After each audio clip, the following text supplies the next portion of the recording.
Boa noite a todos aqui presentes. Eu sou a Daniela Soares, gestora acadêmica da Instituição de Ensino Médico, a Promed, o Instituto de Apoio e Promoção do Ensino Médico do Estado de Minas Gerais. A nossa instituição, por uma pesquisa realizada pela Universidade Federal de Minas Gerais, ela foi considerada uma instituição de excelência no ensino médico. Nós temos uma gestão acadêmica com mais de 16 anos de experiência no ensino médico e a nossa missão é contribuir de forma efetiva, ética e profissional para o sucesso da comunidade médica. Nós oferecemos cursos na área médica, em diversas especialidades médicas no Brasil e no exterior. Sejam todos aqui presentes muito bem-vindos ao 5º curso do Covid-19, Psiquiatria e os novos protocolos de atendimento, como eu trato.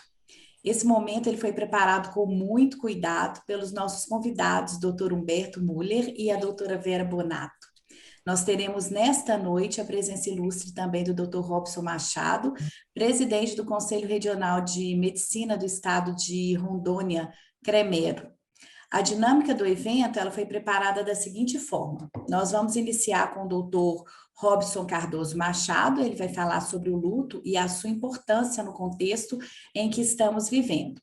Em seguida, o doutor Humberto, ele vai abordar as questões relacionadas ao transtorno do luto, complexo persistente e diagnósticos diferenciais entre as doenças psiquiátricas. E a doutora Vera Bonato, ela vai dar um enfoque em aspectos importantes do luto na pandemia e como que a equipe do hospital está lidando com a situação junto às famílias. Então, neste momento, doutor Robson, eu dou a palavra para o senhor, para que o senhor possa iniciar a sua fala. Boa noite a todos, é um prazer estar aqui, representando o Conselho Regional de Medicina de Rondônia, na região norte. Eu sou psiquiatra, titulado pela Associação Médica Brasileira e pela Associação Brasileira de Psiquiatria. Bem, eu acho que esse momento do luto para as famílias que estão vivenciando, principalmente nessa fase intensa da pandemia, para a psiquiatria é um momento extremamente importante dos nossos pacientes, porque através do luto nós conseguimos expressar todos os nossos sentimentos de dor, de perda, os nossos sofrimentos, tudo aquilo que vem trazendo de informações emocionais que ficam na memória e no sentimento de cada um. Meu nome é Robson Cardoso Machado e Aluzan. Eu sou o presidente do Conselho Regional de Medicina de Rondônia, na região norte do país. Sou psiquiatra, titulado pela Associação Brasileira de Psiquiatria desde 2017. Então, sobre o luto. O luto em período de pandemia ele tem sido algo bastante sério e bastante importante para todas as famílias que estão vivenciando esse momento único da humanidade. Porque o luto, ele tem que ser trabalhado, porque a morte é um dia especial na vida de todos os seres humanos. E para as famílias não teria sido diferente. E toda aquela ritualística do velório, da despedida do ente querido que é feita, onde as pessoas podem estar relembrando as emoções que vivenciaram com aquela pessoa, podendo emocionalmente e fisicamente se despedir. Com o Covid-19, isso não está sendo possível ser realizado, porque, por questões sanitárias, a pessoa, quando morre, ela é imediatamente já enterrada. Então, não existe a possibilidade de você chorar pelo ente querido. E aí essa dor que fica, que se soma à morte propriamente dita, ela persiste mais ainda, como uma perda de difícil reparação.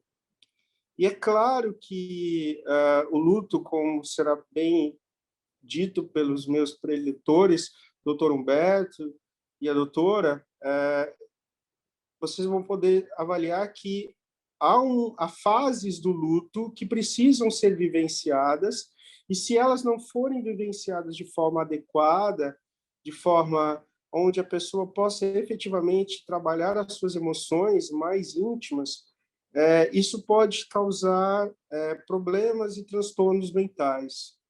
Desde a ansiedade, que é o que tem mais acontecido, e dentro das formas de ansiedade, a ansiedade do tipo misto, onde você vivencia ansiedade e depressão, mas também a possibilidade de uma depressão propriamente dita, chegando até, muitas vezes, a uma depressão grave.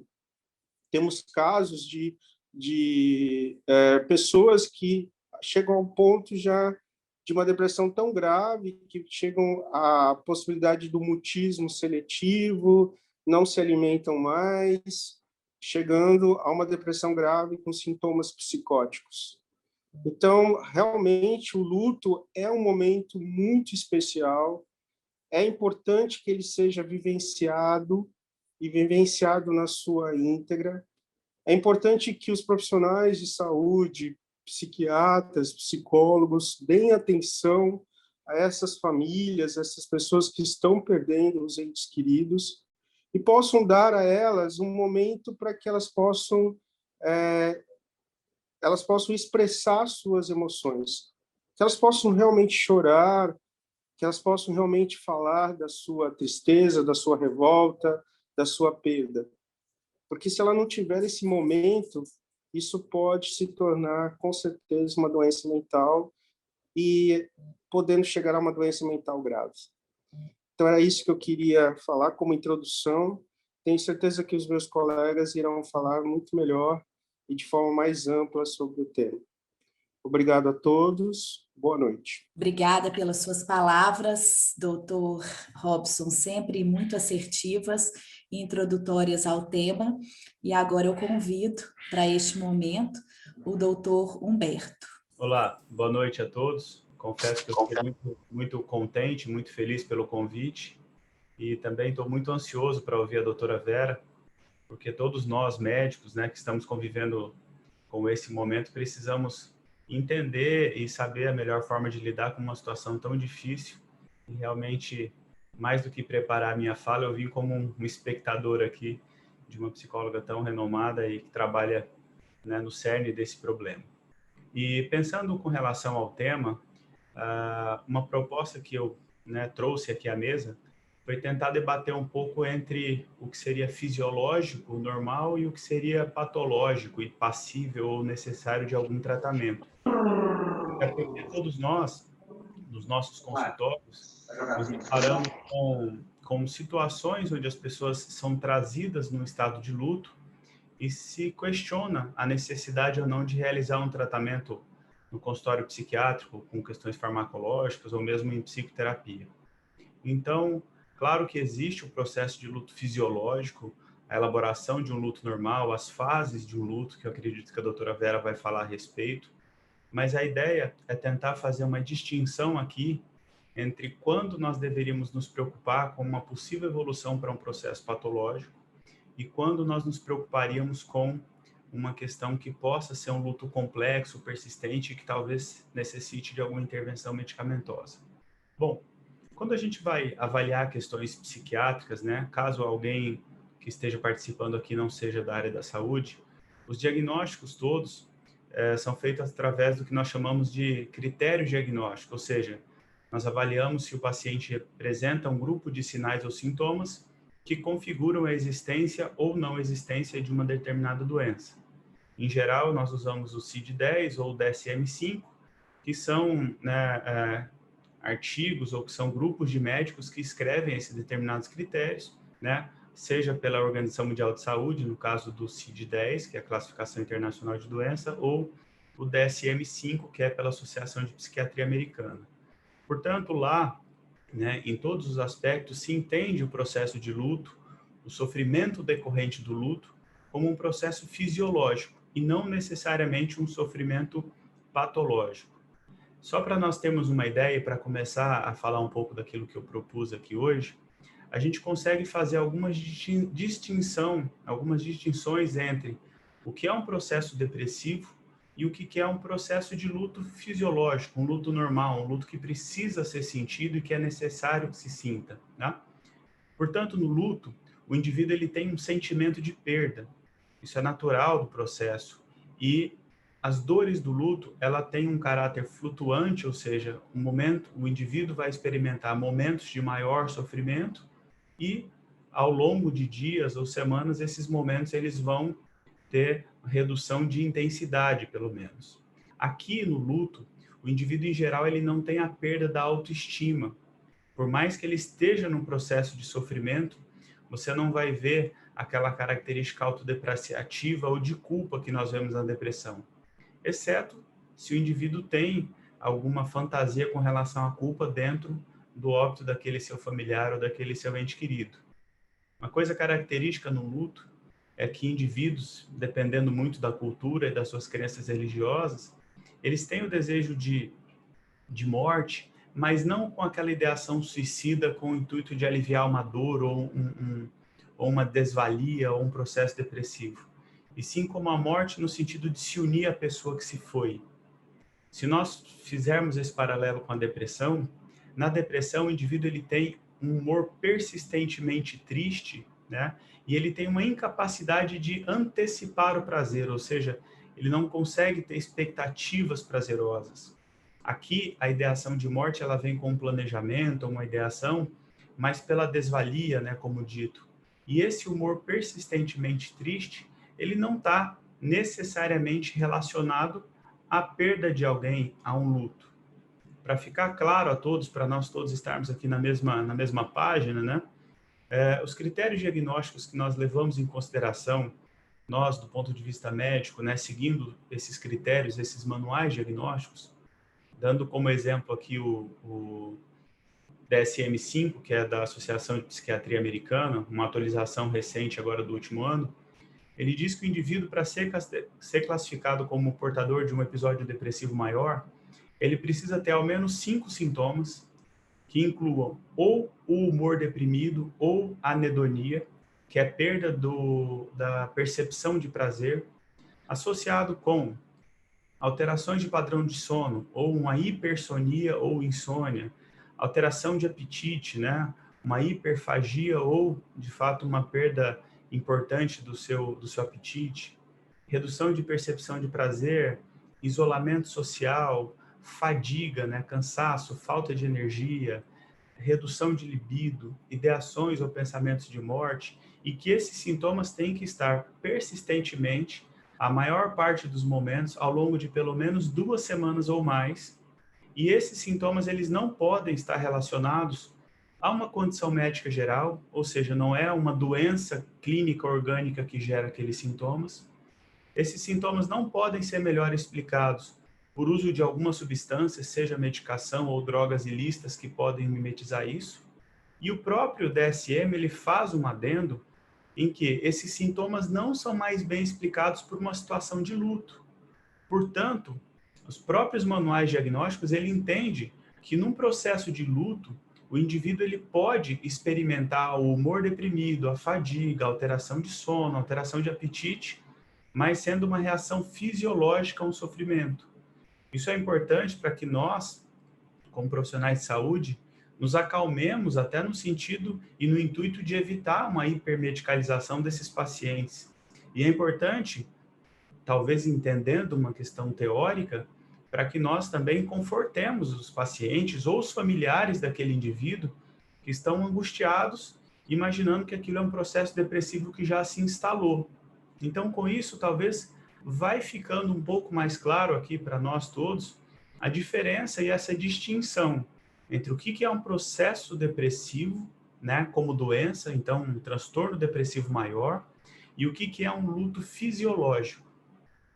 Além dessas duas questões que foram levantadas, existe um outro processo que também se entende como um processo patológico, que é o luto complexo persistente. nós agora, como é um evento voltado a essa questão de se trabalhar o luto dentro dessa temática do Covid, nós estamos agora, né, como esse evento vai ser gravado, nós estamos então no mês de junho, e o Covid surgiu, pelo menos aqui para a gente no Brasil, em fevereiro, março, talvez abril do ano passado, de 2020. Então, nós temos aí aproximadamente 15 meses, né, convivendo com o Covid, e as primeiras pessoas que perderam seus familiares por Covid estão hoje aí há um ano e pouquinho sem os seus entes, ou sem os seus amigos próximos ou colegas, e por aí vai. Então, é o seguinte, dentro desse critério diagnóstico do luto complexo persistente, descrito no DSM-5, o critério A, né, o que seria fundamental, e é claro, mas não me custa repetir, tem que existir a perda de um ente querido próximo, certo? Então, houve um falecimento de alguém, e os sintomas decorrentes daquela perda, daquela dor, daquele sofrimento, persistem por pelo menos 12 meses ou mais, se nós estivermos falando de adultos, ou de 6 meses ou mais, se nós estamos falando de criança. Portanto, qualquer indivíduo que está num processo de luto e que esse processo é inferior a 1 ano de evolução, a gente não pode configurar como um luto patológico, ou, usando o termo correto, como um luto complexo persistente. Então, talvez aqueles indivíduos que evoluíram com uma patologia envolvendo luto decorrente à perda de familiares por Covid, só fazendo essa associação temporal, talvez só agora nós pudéssemos entrar com esse diagnóstico se de fato fossem satisfeitos todos os critérios, ok?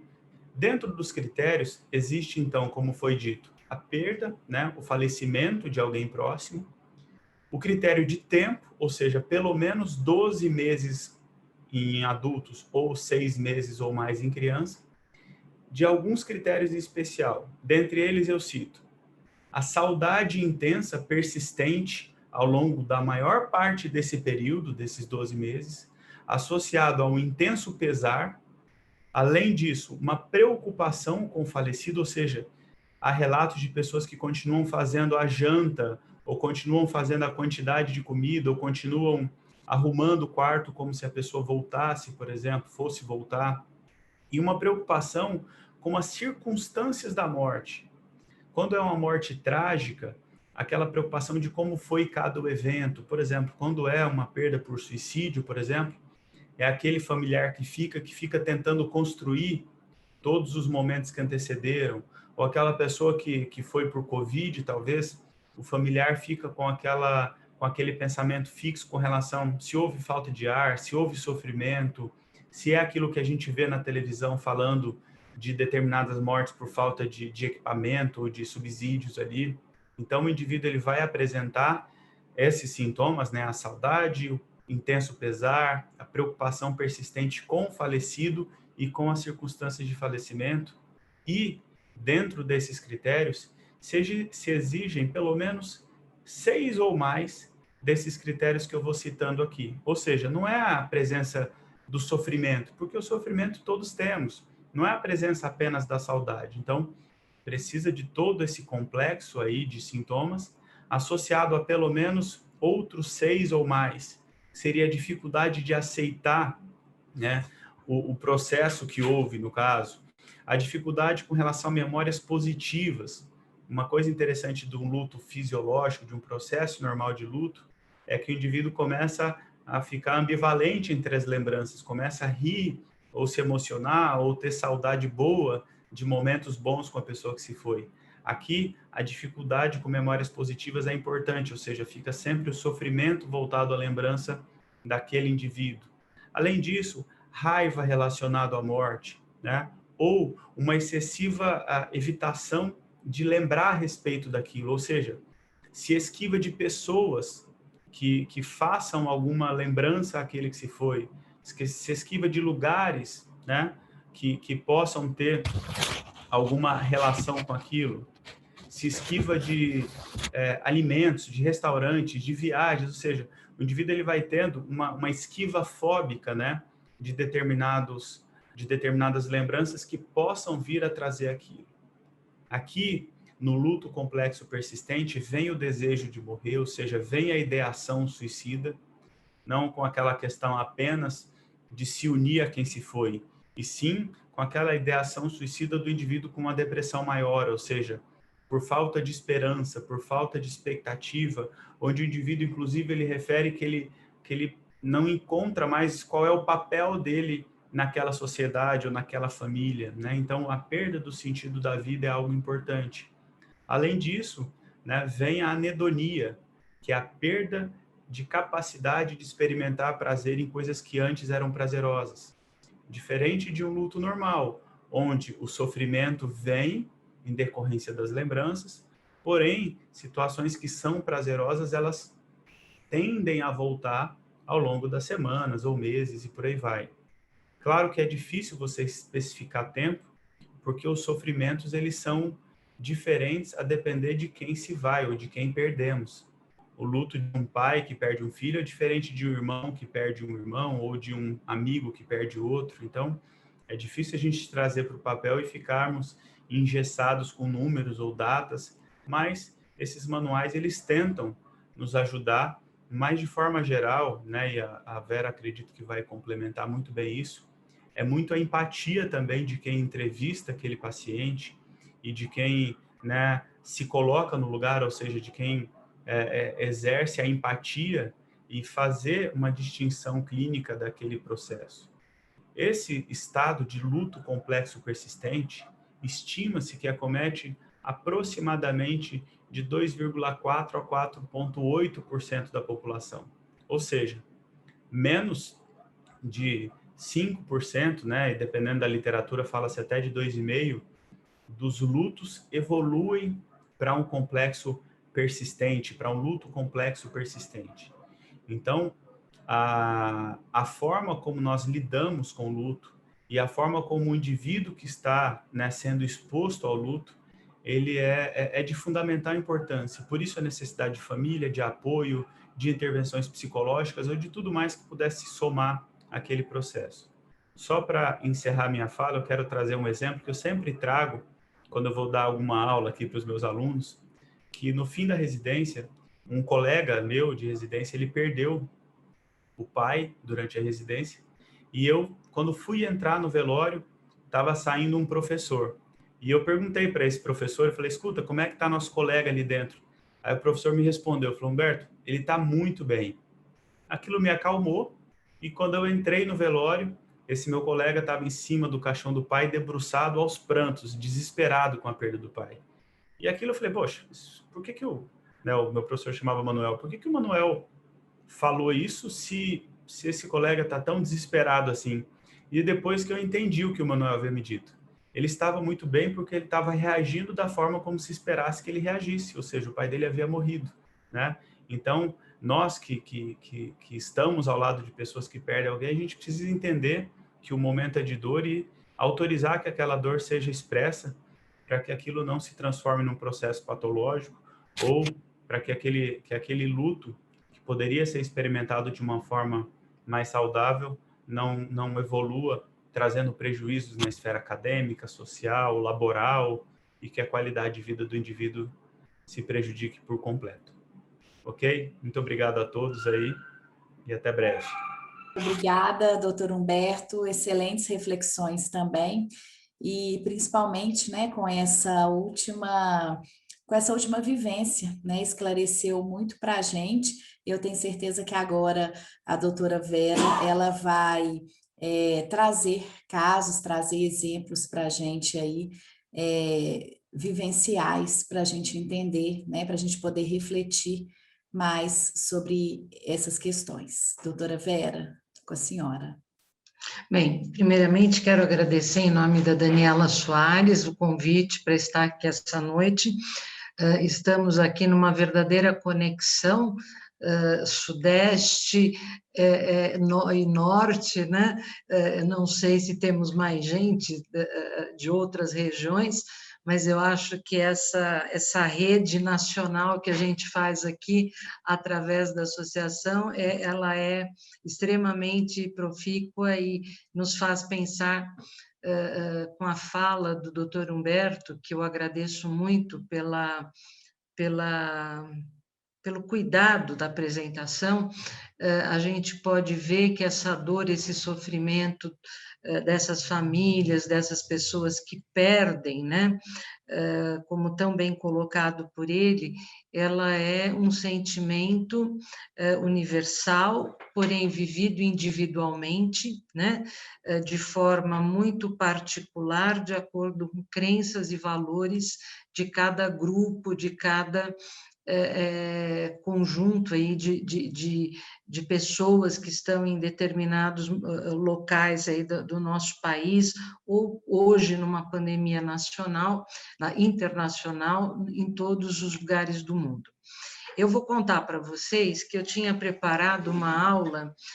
Eu sou uma pessoa acadêmica, a minha militância é num hospital escola, eu trabalho no Instituto do Coração do Hospital das Clínicas de São Paulo, e eu, como além da prática, também sou docente em algumas universidades e também escritora, então eu tenho o hábito de fazer coisas bem assim, eu gosto de formalizar. Mas a fala do Dr. Robson, que também nos brindou aí com boas reflexões, me fez abandonar o meu caminho formal. Então, eu não vou apresentar os meus slides, eu vou contar para vocês, para não ser repetitivo em relação a coisas que Dr. Robson e Dr. Humberto falaram. Eu vou falar de um lugar da prática, eu vou falar de um lugar onde hoje, dentro do nosso hospital, na época, em março do ano passado, quando tivemos aí a declaração formal de que estávamos vivendo uma pandemia, o nosso hospital, que é um hospital de especialidade cardiopulmonar, ele, para dar suporte para o Hospital das Clínicas, que virou uma referência em Covid, nós nos tornamos um hospital que abrigava muito mais os casos que vinham de lá, e nos tornamos um hospital mais geral. Passado alguns meses, houve uma inversão, e nós passamos a ser um hospital praticamente 100% de áreas Covid, que trouxe um impacto muito grande para todos nós. E nós tivemos que aprender rapidamente a lidar com uma realidade que era muito diferente para o mundo e para nós, né? No mundo, porque o mundo deixou de estar conectado pessoalmente, as pessoas deixaram de fazer suas atividades no trabalho, entrar em home office, uma mudança na dinâmica social, na dinâmica das famílias que passaram a ter seus filhos em casa porque não iam mais para a escola. Então, eu quero discutir aqui com vocês e trazer algumas reflexões sobre perdas que não são só perdas da pessoa, do ente querido, mas que são perdas do nosso cotidiano. Como que essas perdas, que não deixam de ser manifestações também de luto, daquilo que a gente tinha e deixou de ter, passou a afetar o paciente que estava internado dentro da nossa instituição, fez com que os nossos funcionários passassem a ter uma necessidade de rápida adaptação a uma situação clínica que não era que eles conviviam, passaram a deixar também de ter, só trabalhar e deixar de ter o seu lazer, porque estávamos todos estávamos e estamos, né? Quando dizem que a pandemia fez uma série de paradas aí na sociedade, eu não vi isso na nossa área. Na nossa área, isso ficou absolutamente potencializado. Então, o que mudou profundamente? As famílias não podiam mais entrar no nosso hospital. E até hoje não podem. E aí nós tivemos que pensar o que nós vamos fazer com essa realidade, como nós vamos trabalhar com isso. O paciente grave dentro do hospital, nós somos um hospital terciário, quaternário, então lá nós recebemos pacientes de alta complexidade, inclusive os pacientes que estão com a Covid-19 em estado grave. Os levinhos não vêm para nós vem aquilo que é complexo mesmo. Então, a gente tem vivido uma realidade há 15 meses, como cita o doutor Humberto em sua fala, em torno de 15 meses, 16 meses, de uma realidade muito dura, com grandes perdas. Como nós respondemos a isso? A gente criou um grupo, tá? Hoje eu tenho 40 profissionais na minha equipe, dirigidos, né, nos dirigindo diariamente a todas as áreas do hospital, pronto-socorro, área infantil, a UTI coronariana, UTI clínica, as áreas de UTI Covid, onde todos os familiares, todos são colocados, dentro do possível, em contato com os seus familiares. Paciente entubado, paciente pronado, paciente sedado, paciente na condição que for, e se a família aceitar, há esta ligação e há esta conexão. Aí vocês devem pensar assim, mas isso funciona? Isso traz essa elaboração do luto que o doutor Humberto estava nos fazendo pensar conjuntamente? Eu diria para vocês assim, para essa nova realidade, a primeira coisa que eu digo é, nós estamos aqui, coordenados por Daniela, construindo uma história nova. E essa história nova, ela não tem script pronto. A gente pode pegar a Elizabeth Kubler-Ross, que é a nossa, né, foi nossa mestra há tantos anos, continua sendo, mas temos aí outros autores que também podem nos ajudar a pensar, e todos esses conceitos dela, o estágio da negação, da raiva, da barganha, o período da depressão, e para uma promissora aceitação para assumirmos um luto melhor, mais saudável, ele está presente nesse momento também. Mas nós temos famílias e famílias que estão vivendo um medo tão atemorizante desse momento, que até isso eu penso que nós teremos que repensar e estudar. E eu não acredito que temos resposta nesse momento, não. Veja, eu pego uma UTI onde eu encontro um senhor de 85 anos, cujo filho de 56 e o outro filho de 50 estão todos internados na mesma UTI. E aí, quando eu converso com essa família, com esse filho, o filho diz, eu soube que o meu pai também está aqui.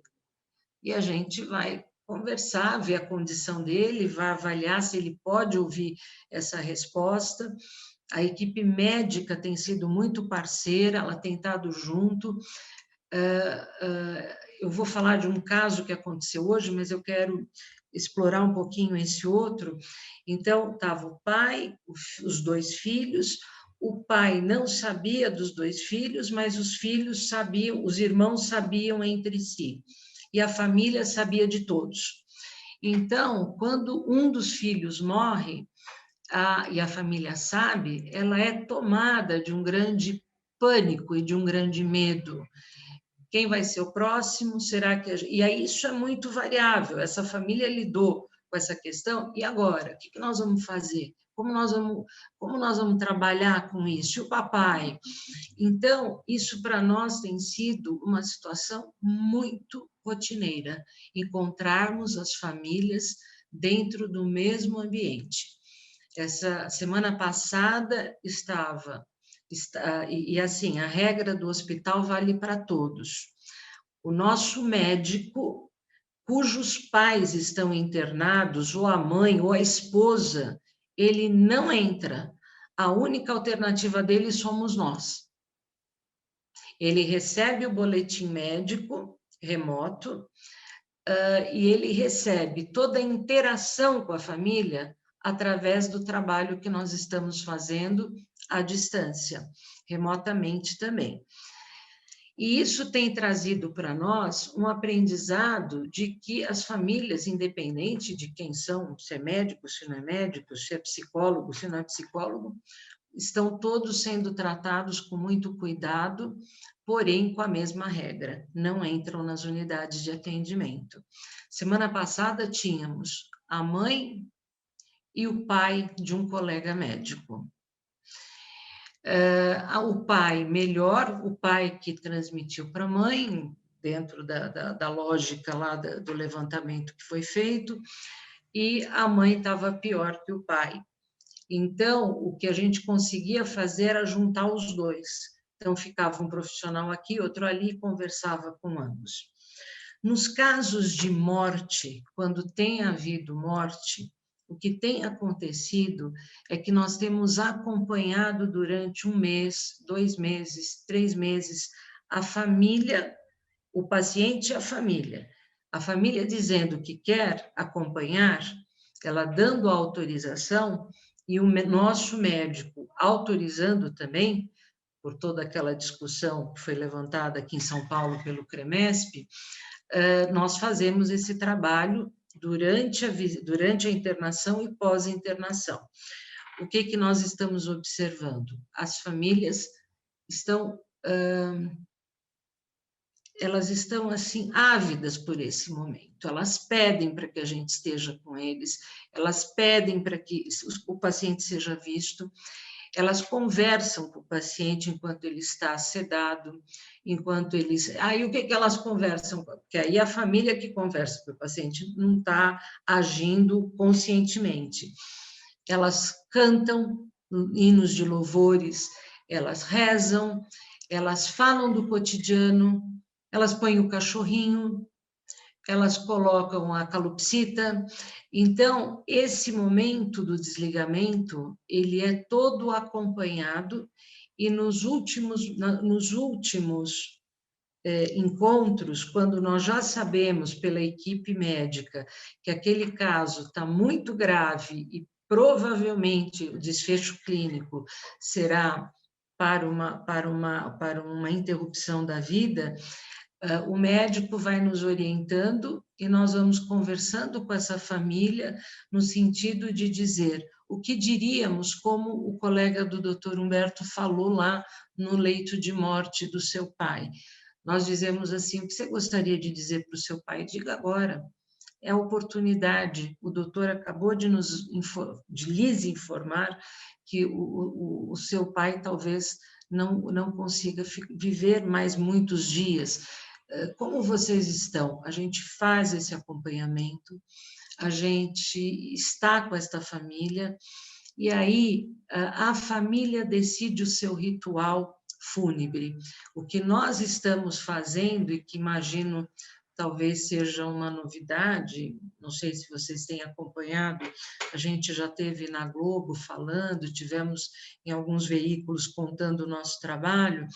O que nós temos observado é que esse ritual de despedida, esse ritual fúnebre de desligamento da família tem sido muito proveitoso. Tem famílias que fazem músicas para o que vai partir, nós temos aqueles que fazem memorial fotográfico, nós temos aqueles que juntam os melhores momentos. Eu fico surpresa com como essas famílias potencializam a dificuldade com ações positivas, o que me dá uma visão extremamente positiva de que a criatividade presente na família é um aspecto de saúde mental, apesar do sofrimento. Eles estão em sofrimento, mas há um aspecto, né? Há um aspecto interno da dinâmica psíquica dessa família, puxada não por todos os membros, viu? Normalmente o que a gente vê é um membro que está mais mobilizado e que está entendendo melhor, ou está entendendo melhor numa conexão razão-emoção e traduzindo isso em ação e puxando as pessoas.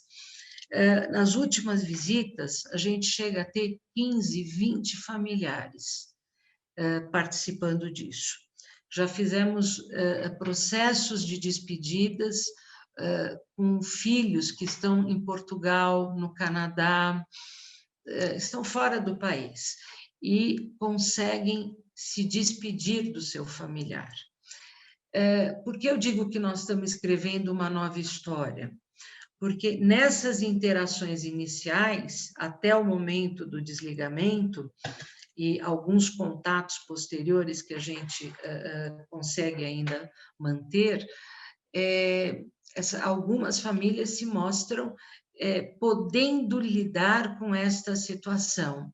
No entanto, há outras em que a indignação, o medo de que se aquele familiar é o que está lá no caixão lacrado, elas trazem esse tipo de questão de uma forma bastante desvelada, não tem muita subjetividade. O meu pai é o meu pai, é ele que está lá, como eu vou saber que é ele? E o que a gente tem observado é uma posição de muito medo, de muita tensão de como eles vão estar vivendo com esta despedida, que não foi uma despedida tão clara para alguns como eles gostariam de que fosse. Por outro lado, a gente também percebe famílias, e eu quero contar um caso aqui que foi muito marcante, que vivem esse processo, mesmo remoto, de uma maneira impressionantemente interessante. Eu procuro pedir para a minha equipe estimular muito o cenário familiar, tá? E nisso eu acabo dizendo o seguinte: olha, pesquise com a família quais são as cenas do cotidiano que são as melhores cenas de lembrança para essa família relembrar com o seu familiar ao longo desses encontros ou em momentos lá que eles queiram. E esse senhor era um agricultor, e o grande prazer dele era estar na sua fazenda, uma pequena fazenda em Goiás. E ele veio para São Paulo e estava se tratando aqui. No decorrer das visitas, a gente descobriu que tinha uma filha que trabalhava mais com ele na coisa rural, e que ele adorava os chás de domingo, os cafés de domingo na fazenda. Então, nós sugerimos que a família fosse para a fazenda, se reunissem lá, e nós articularíamos isso. E assim foi. Quando a gente soube que esse paciente ia partir, por orientação da nossa equipe médica, as chances de continuação de vida eram muito pequenas, a gente propôs, então, que fosse o momento de fazer aquilo que a gente vinha elaborando ao longo de um tempo. E assim foi feito. Ele ainda estava consciente, eles puseram o tablet deles, lá, o celular deles, puseram o trator, falaram, puseram os funcionários falarem, foram para a casa maior, fizeram aquela refeição que o pai gostava tanto, e assim foi. Quando foi no dia seguinte, nós chegamos no hospital, ele tinha falecido. A família tinha ligado para o médico, que é o que estava acompanhando o caso, junto com a gente, e a família diz: meu pai teve uma morte digna, meu pai morreu e nós estamos felizes. Uau! Nós estamos felizes com a morte do meu pai? Não, nós estamos felizes porque o meu pai morreu em condições dignas de uma despedida em que ele pôde receber materialmente, digamos assim, de forma remota, essa experiência que para ele era tão importante, que era a experiência do estar no seu ambiente rural e de estar com as galinhas, com as vacas, com as plantas, com tudo que ele gostava de fazer. Esta família, quando começa a nos procurar para contar como ela está, a gente percebe um luto com uma elaboração, vamos chamar saudável, respeitando toda essa possibilidade de sofrer, mas sofrer sabendo, um sofrimento sabendo que essas coisas acabaram sendo dirigidas de uma forma favorável para o seu pai. Hoje, exatamente hoje, aconteceu, quer dizer, está por acontecer o desligamento de um paciente. E ele já vem, é uma senhora, ela já vem sendo acompanhada coisa de um mês e meio, e hoje nós tivemos a notícia que realmente todos os órgãos dela, que foram rim, enfim, ela é uma paciente COVID, ela vem apresentando aí um déficit de respostas muito grande ao tratamento, então o estado é gravíssimo. Então, o médico, é outra faceta que eu queria trazer para vocês, o médico pediu para estar na nossa visita hoje. E a gente disse, ok, legal, por que o senhor quer estar com a gente na visita? Porque eu quero que essa família saiba que eu também estou junto com eles nesse momento. E o médico reforçou, já tinha feito o boletim médico, ele reforçou com a família que aquela situação era uma situação bastante difícil e que os parâmetros dela não estavam ok. Essa família hoje começa a trazer toda o seu entendimento da situação, e pudemos observar o sofrimento do médico que vem tendo tantos lutos para conduzir, né? Tantas notícias que não são favoráveis para as famílias, que vai gerar um luto e que ele quer participar desse luto da melhor maneira possível, facilitando este processo, evitando uma negação tão profunda, evitando, claro, que o sentimento de que aquela pessoa, aquele ente querido não vai estar mais lá, e que aquela sensação do que eu faço com aquilo que eu não tenho mais. O que nos meus slides, eu tinha colocado o texto de uma poetisa que escreve em primeira pessoa a morte do seu companheiro de 21 anos, e ela diz exatamente isso. Como é que agora eu chego no lugar de sempre sem ele? Como eu vou lidar com esse vazio? O que eu vou pôr dentro desse vazio? Então, o que nós temos observado, o que nós temos podido trabalhar com as nossas famílias, que é o lugar da onde eu posso falar com vocês hoje, é o olhar que nós estamos construindo da nossa equipe de saúde e dos nossos familiares, dos familiares dos nossos pacientes, que acabam ficando muito próximos da gente, e dessa amorosidade que acaba vindo em forma de agradecimento. A gente recebe desde uma caixinha de biscoito que eles mandam para a equipe, até textos de agradecimento, mensagens de áudio, e as famílias que não conseguem lidar, que caem nessa linha do luto complexo, do luto mais difícil de ser trabalhado, elas apresentam uma dificuldade durante todo o processo do nosso contato. Muitas não querem, depois pedem para ver, pedem para conversar, são resistentes, são agressivas. A gente já teve família que conversou com a gente, disse que não queria aceitar a conversa remota, que ela ia para lá. Nosso hospital, como o de vocês, deve ter lá os seus seguranças, tal. Nós já tivemos famílias que quebraram a entrada do hospital, a parte aqueles acrílicos, né, entre o usuário e o nosso funcionário. E então eu não deixo de ver isso como uma manifestação da negação da morte, da negação da proximidade da morte.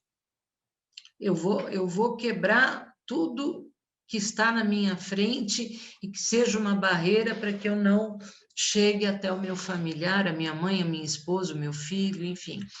Então, a gente tem vivido realmente situações bastante intensas, e eu digo para vocês, eu não sei se eu frustro vocês quando eu não trago uma fórmula aqui de como fazer, né? Mas eu trago aqui o anúncio de que nós estamos fazendo juntos, através desse momento, junto com a equipe toda da Daniela Soares, né? Nós estamos caminhando na construção de como lidar com isso. E talvez as formas clássicas de lidar para esse momento, elas sejam um farol, mas elas não são, ao meu ver, ainda a constatação de que é o melhor caminho, o único caminho. Então, era um pouco essa experiência, acho que eu estou no meu tempo. Estou no meu tempo, eu tenho um marido aqui do lado me controlando, porque é um engenheiro, né? O engenheiro controla o psicólogo sempre para a gente, né? Além dos problemas remotos, ele também está sempre alerta para me ajudar, mas está aqui me controlando. Eu, na verdade, não ia falar exatamente essas coisas, mas eu achei que essa plateia precisava dessas coisas. Então, era dessa maneira que eu gostaria de encerrar, dizendo que eu estou à disposição para conversar com vocês. Perguntem o que acham que não ficou suficientemente claro. A gente está 1 ano e meio nesse trabalho, então eu quero muito encontrar parceiros para trocar, eu estou indo muito a congressos, seguidamente, tenho ido a muitos congressos, e constato e confirmo a vocês, não vejo fórmulas prontas. Eu li muito para esse momento de hoje, li muito texto nacional, internacional, pesquisei Itália, pesquisei Suíça, eu tenho parentes na Itália, enfim, acionei aí toda a rede para ver o que eu podia trazer para vocês, e o que eu trago para vocês é a construção de um saber que não está estabelecido. A Itália está tratando de um jeito, a Suíça está tratando de outro, e sempre muito ligado às tradições, aos valores, aos propósitos de cada um. Então, está todo mundo tentando se reorientar, tá bom? Muito obrigada. Nós é que agradecemos pelas palavras, doutora Vera, foram, assim, esclarecedoras, emocionantes, trouxeram muitas reflexões, porque trouxe a vivência prática, né? É muito importante a gente vivenciar esse contexto pelos dois lados, né? Pelo lado técnico do médico, da equipe que está tratando, e também pelos familiares que eles estão, né, com seus entes queridos nas mãos dos médicos, eles estão confiando nas mãos dos médicos. Então, essa relação mais humanizada, nós verificamos que ela é muito importante. E só uma coisinha, só para fechar um pensamento que eu não sei se ficou suficientemente claro. Esse médico de hoje que pediu para participar, quando ele saiu do quarto, ele encontrou um dos nossos colaboradores do grupo, e ele chorou e ele disse: como tem sido duro viver isso tão constantemente. Então, se por um lado, na tua fala, a gente olha a família, por outro lado, eu acho que nós que estamos aqui, eu não sei exatamente a linha da plateia, mas a gente precisa olhar para os nossos colegas médicos, independente da especialidade que eles estejam. Isso está afetando a todos. Nós temos aqui, vou abrir aqui para as perguntas, a gente tem aqui uma pergunta, né, do Dr. Edson: devemos falar de algo tão triste com as crianças? Como que devemos protegê-la de um futuro trauma ou processo depressivo? Então, acho que a doutora Vera e o doutor Humberto aí, né, o doutor Robson, eles podem falar sobre essa questão. Bom, eu posso talvez iniciar falando um pouco a respeito disso. Nós sabemos que, dentre os fatores de risco para desenvolvimento de processos depressivos, processos ansiosos, algumas características de alguns transtornos de personalidade, como borderline, por exemplo, a perda dos pais na infância é um fator de risco importante, talvez dos fatores ambientais um dos maiores deles. Portanto, a existência do luto, né, em uma criança, ela é um fator de risco se não tratado adequadamente. Então, eu não vejo nenhuma outra alternativa que não falar a respeito disso, né? Enganar ou privar a criança de uma informação, ao meu ver, pode criar fantasias mais difíceis de serem resolvidas depois, como, por exemplo, a crença de um abandono, né? Isso, né, claramente, no futuro, acaba sendo muito mais devastador do que a elaboração de um luto fisiológico. É comum, quando nós, né, espectadores, vemos uma pessoa sofrendo um luto, tentar fazer aquilo que é possível, né? Eventualmente, os colegas aqui me ligam, falam, Humberto, o que a gente pode dar, né, pensando do ponto de vista medicamentoso, para aquela paciente que perdeu? E eu vejo, quando os colegas me perguntam isso, uma vontade de ajudar tremenda. Eles querem algo, né? Claro que a medicação não resolve isso, mas a expectativa deles é que, assim, que eu ajude de alguma forma, e é angustiante, né? Porque a gente não tem realmente o que fazer a não ser uma escuta qualificada, né? E evitar julgamentos ou coisas do gênero. Mas eu não trabalho com a área infantil, né? Eu não sou psiquiatra infantil, mas em hipótese nenhuma eu recomendaria que essa informação fosse privada. Claro que detalhes sobre a morte ou expor a criança a situações, né, eventualmente traumáticas por conta disso, naturalmente a gente tem que pensar principalmente em situação pontual como o Covid, que, né, aqui na minha casa, por exemplo, eu tenho 2 pequenos, e os meus pequenos, por mais que a gente pouco assista TV em casa, todos eles sabem, porque estão na escola, estão com máscara, estão falando a respeito de Covid.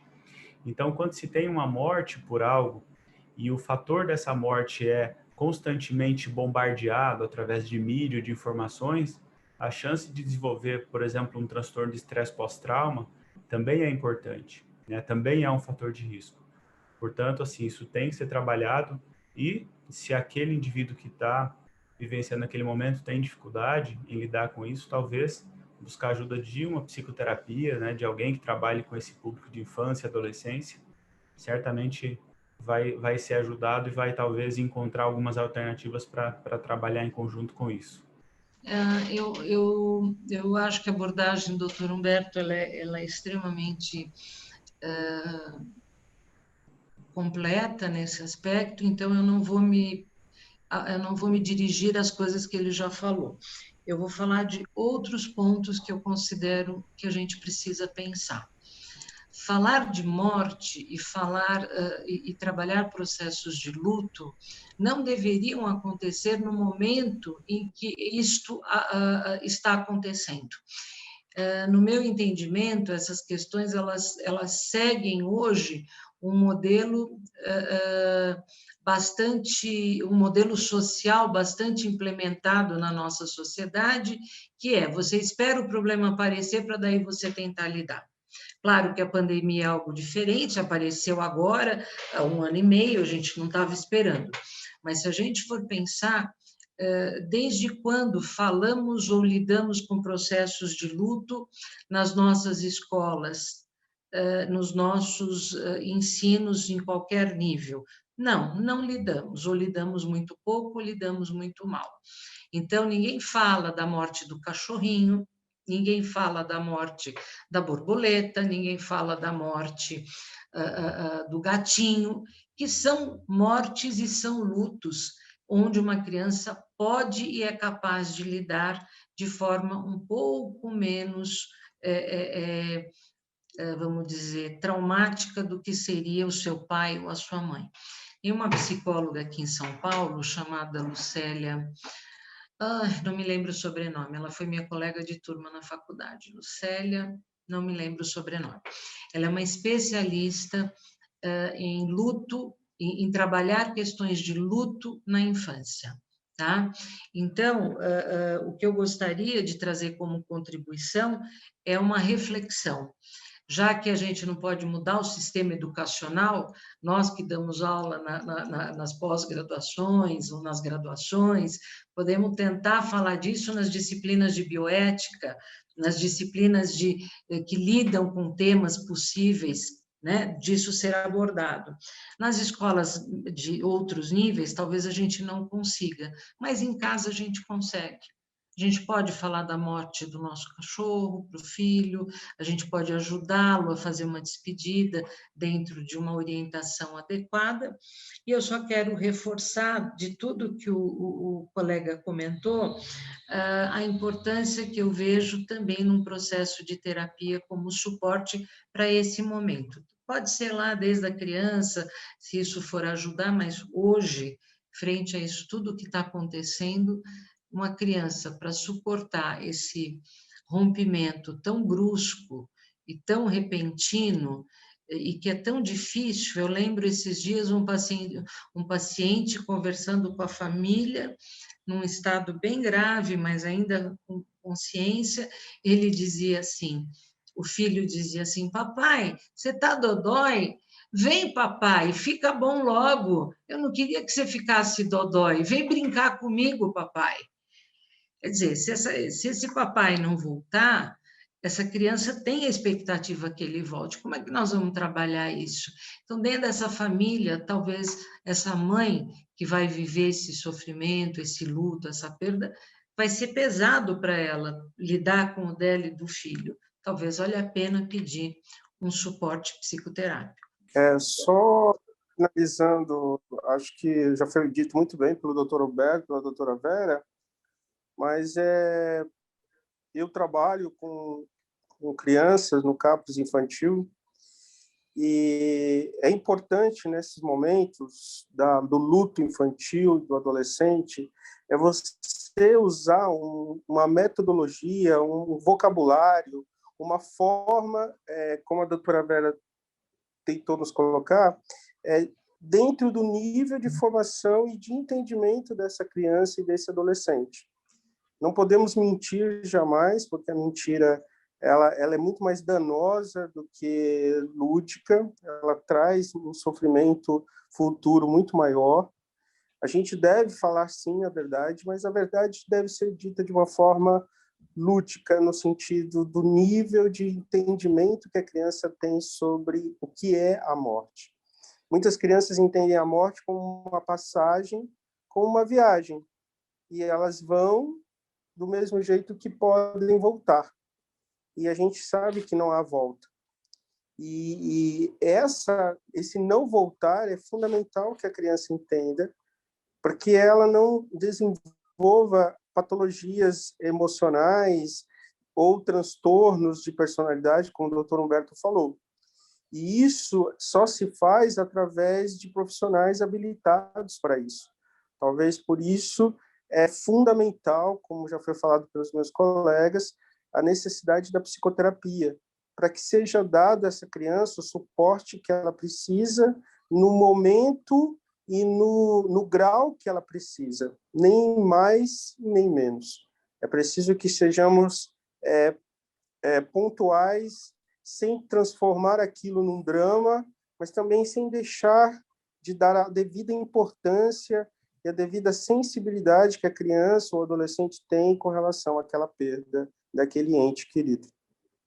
Era isso que eu gostaria de contribuir, porque o resto já foi muito bem falado pelo Dr. Humberto e pela doutora Vera. Ótimo. A gente tem mais uma pergunta aqui. Como trabalhar o luto patológico com quem é ateu?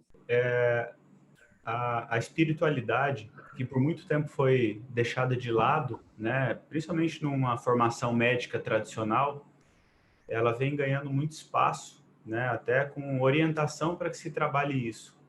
Nós temos aí um colega mineiro, o Dr. Alexandre, que trabalha bastante com essa parte de espiritualidade, e algumas coisas nós sabemos. Vou trazer dados, né, epidemiológicos, por exemplo. A existência de uma crença é fator de proteção contra o suicídio, por exemplo. O indivíduo que tem uma fé cristã, talvez a crença de céu e inferno pode ser um fator de proteção para que ele não tente. O indivíduo que é espírita, em decorrência de suas crenças de reencarnação, isso pode ser um fator de proteção e de freio para que um suicídio seja de fato tentado. Agora, a religiosidade, ela não é um fator que protege o indivíduo do desenvolvimento de doenças. Nós temos que ter cuidado com isso até para não estimularmos preconceitos com relação a isso. Da mesma forma que eu vejo a religião ajudando uma série de pacientes, uma série de circunstâncias, a gente vê também indivíduos de algumas religiões mais ortodoxas tendo dificuldade de chegar ao psiquiatra ou à psicóloga por conta daquela crença de que isso é coisa de fraqueza, ou falta de Deus, ou falta de oração. Então, o indivíduo cristão, assim como o indivíduo ateu, eu entendo que são pessoas que são passíveis do desenvolvimento de um processo depressivo, de um processo traumático, de um processo ansioso. Então, eu confesso que eu não trabalharia diferente, sabendo que o indivíduo é ateu ou não. Claro que quando eu atendo o indivíduo que eu entendo que ele tem crenças cristãs, por exemplo, talvez eu vá, com aqueles argumentos dele, tentar trabalhar para que ele se aproxime das pessoas da sua igreja, daquele seu vínculo, de inserir ele de volta naquele meio que o fazia bem antes. Mas, do ponto de vista de terapias ou de processos ou de formas de trabalho, você não tem que fazer essa cisão ou essa discriminação entre se a crença se trabalha de um jeito ou de outro, porque talvez, aí é um ponto de vista bem pessoal meu, eu fico com muito receio de que o terapeuta possa colocar os seus vieses e aquilo interferir diretamente no processo e na forma de compreensão, que é quando nós usamos a nossa régua para medir os outros, né? Então, eu entendo que o terapeuta ele precisa conhecer o seu paciente através daquele conhecimento, né? Munido daquele conhecimento, trabalhar da forma melhor possível.